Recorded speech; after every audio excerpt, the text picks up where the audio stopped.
Well, good evening, Internet, for such it is, and as always, I do hope you're well. So tonight we are talking about one of the true pioneers of the electric guitar, the one and only Chuck Berry. And as always, we've got the link to the backstory, and all the tabs will be in the blog, which is now located on the Patreon and Ko-Fi pages. Yes. So let's not waste any time and let's get straight into it. So we're going to start by looking at a thing called the Chuck Berry scale. Well, called the Chuck Berry scale by me. You probably also refer to it as a hybrid blues scale, but this seems to be the scale resource that a great many of his solos are built around. So if we're in the key of A, this would give us basically the A minor pentatonic scale, but with one or two added notes. So we've got our A minor pentatonic framework, but we're also going to add in the major third, in this case C sharp, and the E flat from the blues scale, as well as the major sixth, the F sharp, and the second, the B in this key. Now, this is basically because these are all finger-friendly notes. So this is the kind of notes you've almost certainly played with this if you've just been playing around with your minor pentatonic and thought, ooh.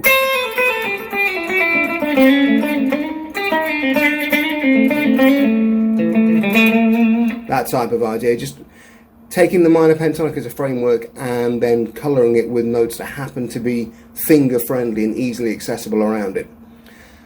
Now, the difference with Chuck is I don't think he was ever thinking about scales at all. And the evidence for this really revolves around the fact that most of his solos tend to look at to base themselves around chord shapes. And also, if you consider the environment he was growing up in, you know, the early to mid 50s, there's not a lot of guitar education around for anyone. And so I think the way Chuck would envisage his solos he would think of the root chord of the key, in which case this is say an A chord at the 5th fret using an E shape, and then he would basically trial and error and find notes around it. So this works, that not so much, that works, that not so much. They all work, give or take. And when you then start looking at a lot of his solos, for example, you're looking at a double stop drawn from an A major chord, and then a minor into major third hammer on, and then a root note. And you've only got to look at something like the intro to Johnny Be Good. Yeah, I know it's in B flat, but we'll put it in A for the purposes of comparison.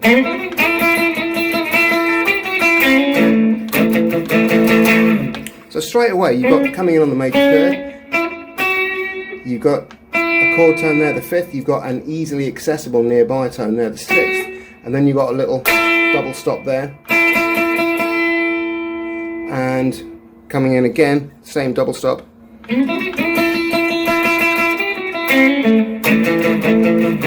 the exact same notes, but moved down an octave. And if you look at the A chord, you can see that's where he'll have been drawing those from, and I think that makes a great deal of sense, given the environment that he was in, given the upbringing he's most likely going to have had, and the education that was most likely available to him at the time. And so this is a worthwhile approach, I think.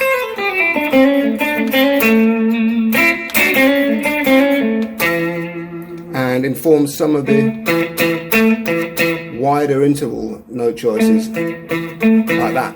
If we move on to one of his signature techniques, now this is a term called double stops.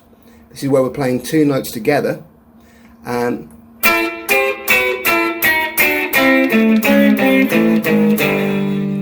as you can hear, has a big sort of rough, raunchy sound. And I like to think of it as nature's distortion pedal. If you're playing high tempo stuff, you don't want to be trying to play as Clapton would have described it. It was too thin, too fiddly. And also, bearing in mind the equipment that you've got at this point, you can't use distortion because it hasn't been created. You also can't play fiddly-widdly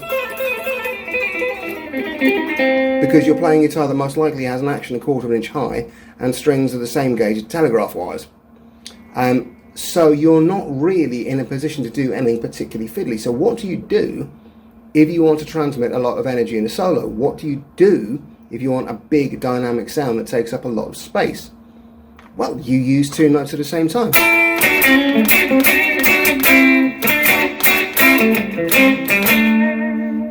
It's big, it's fat, it's juicy, it's dynamic.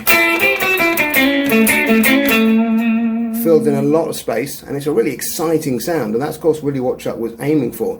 This is a great trick, by the way, if you're new to soloing and you haven't quite got the confidence to play fast and accurately yet. Well, this is a great way around that problem. So I'm just going to demonstrate a couple of the licks that are in the blog. So this is a bit of a signature run. I found this in Roll Over Beethoven and Run Run Rudolph, amongst others. And as you can see here, I'm just running down this hybrid scale. Double stops the whole way, and I'm getting a really big juicy sound, even though I've only got a clean sound on the amp. Next one, this is again a sort of portmanteau of a lot of Chuck Berry style licks. So that is barring at the 5th fret and then bending the 7th fret G. Now I've notated it as being burnt up a whole tone, but really it's more of a sound effect bend than a melody bend. And if you look closely at the right hand on camera 3, you can see when I pick the bend, I then bring the top of the pick hand thumb around to mute that string. And then I've got a double stop bend. Now I'm barring this with the 3rd finger, backed up with the 2nd finger across the G and B strings. And I think that's what Chuck did, but you can also play it with the 3rd finger on the G and a little finger on the B. Gives you a little bit more control, probably more like how a country player would do it. And then of course we've got the classic. And really, find me the Chuck Berry song that doesn't have that in it. And this is all based around an F or F minor shaped A and A minor chord. Going hard on that 5th fret B and E, then down to the 7th fret G and B, and then there's your minor into major 3rd, and there's your root note. And you would often double up on the rhythm of that phrasing.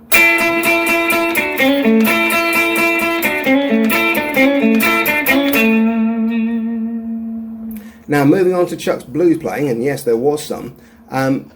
There's a lot of influence, I feel, from T-Bone Walker, particularly when he would tend to layer notes across each other. And I'll show you this lick to illustrate what I mean.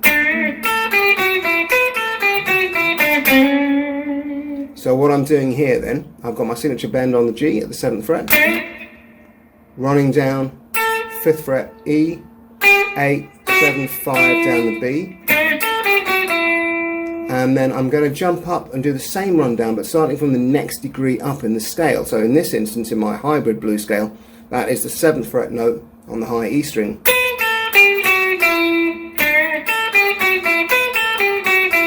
And then we've got to 7th fret G, and then 5th to 6th, minor into major hammer-on happening again. Okay, moving on then to the more melodic double stops of 3rds and 6ths. So this is taken from Sweet Little 16, and this is using the D flat major scale. And all he's doing is laying out that.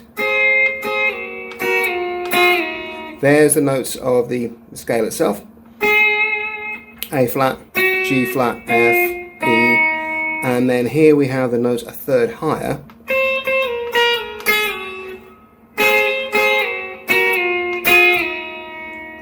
So A flat I'll pair with a C, G flat I'll pair with a B flat, F I'll pair with an A flat, and E flat paired with a G flat. By comparison, in Brown Eyed Handsome Man in the key of D, he takes a vertical approach to his 3rds, by which I mean we're going to stay in the same position.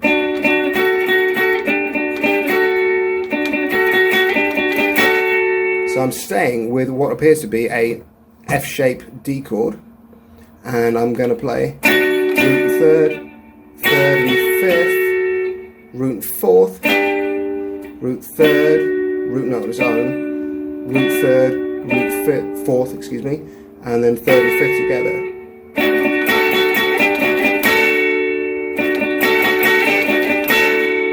And I just think that's a really innovative approach to playing thirds, which is something that you don't really see with a lot of players who are maybe using more distortion, wouldn't want to hang in one position because the notes are going to bleed into each other. Okay, finally we'll look at sixths. So this is the same idea. We're going to take a note from the major scale and then we're going to harmonise it with a note that is a sixth higher. So I'm going to start with the intro to You Never Can Tell, which is in C. And all I'm doing here is chromatically playing. So I've got the 12th fret G and E, 11th fret, 10th, and then 9th fret, and 8th fret on the high E. So these are the interval of a, depending on where you look at it at least, these intervals are the interval of a major sixth apart. Or you could see this as being the third of the chord with the root above it, as it certainly is when we get down to the C here.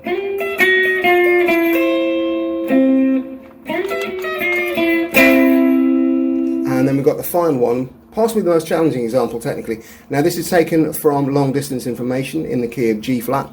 What he's doing is playing the vocal melody along the top string.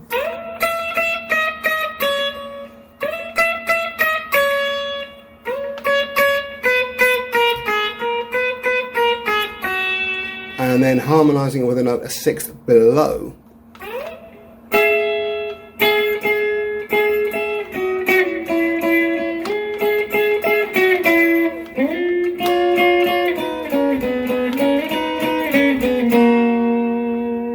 And this, again, you're still curating the fullness of the sound, but it's a much prettier, more melodic approach to it.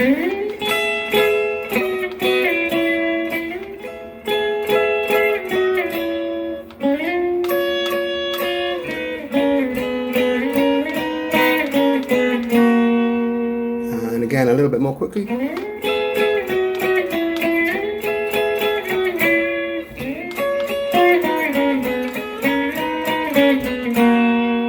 Now you've got a few options on the technical side when it comes to playing sixths cleanly. You can hybrid pick them.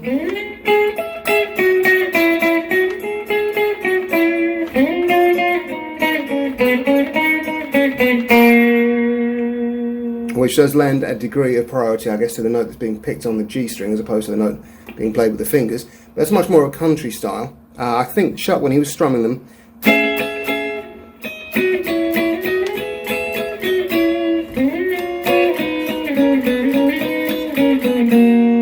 he's really using a little bit of thumb muting and using the back of the finger, whichever finger is fretting whichever finger is fretting the G string, to mute the B in between, so you can keep the rhythmic flow going.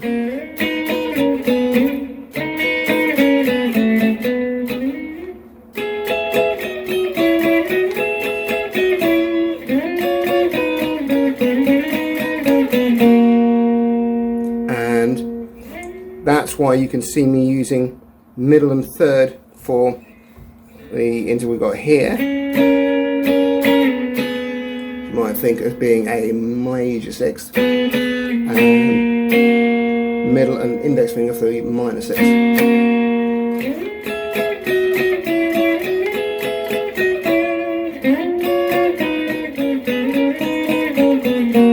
So to be fair, a lot to take from Chuck's playing. We often just assume that we can do a Chuck Berry impression by going. But in truth, there's an awful lot more to his playing than that, and it definitely bears transcription and study, particularly as a new player, but even as a more experienced player, because you're seeing somebody doing an awful lot with very little in terms of technique and very little in terms of scale choices, but still managing to create a huge amount of fantastic music with a very, very, very limited tool set, which speaks to the massive creativity of the man. So I hope you've enjoyed that. Do please remember, like, share, subscribe. If you do want to support the channel, we now have, as I say, the Patreon and Ko-Fi pages, which I'll throw links to. and for the price of a mere, I believe at the moment, £2 a month, you get access to the Discord servers, you will get early access videos, you will get all the blog posts, all that type of thing, and some subscriber only content as well. Essentially my plan is to use the YouTube channel for all the 1-minute stuff, all the style guide stuff, all the beginner stuff and single song tutorials. All the more advanced stuff and all the more technical stuff will be available on the Patreon, and it's only a couple of quid. Go on. Anyway, I'll see you next month. Take care.